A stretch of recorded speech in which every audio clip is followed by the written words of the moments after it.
Magandang araw mga kamanok, kamusta na kayo dyan? Ang pag-uusapan natin ngayon araw ay istorya ng Black McRae Rooster. Disclaimer: no animal were harmed while making this video. The purpose of this video is to share ideas, knowledge about for our gamefowl sports industry.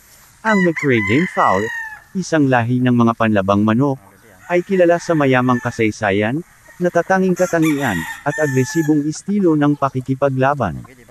Sa isang mahaba at makulay na nakaraan, ang McRae Gamecock ay naging isa sa mga pinakasikat na lahi sa mundo. Pinarami ni G.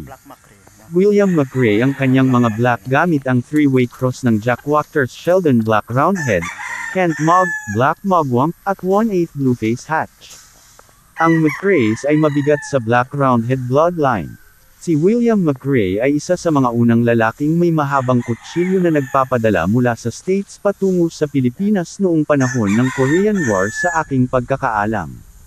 Si William ay isang alamat para sa paghahatid ng isang tandang na mahusay sa mahabang kutsilyo, at si McRaes ay dominado noong 60s, 70s, at unang bahagi ng 80s. Iyan mga kamanok ang historya natin ngayon araw. Kung nagustuhan mo ito, maaari lang na i-like, e-share at e-follow mo na rin ang video. Muli, ito ang buhay sa Bunjero Vlog. Ipagpatuloy mo lang ang panunood sa atensyon ng video. Maraming salamat po.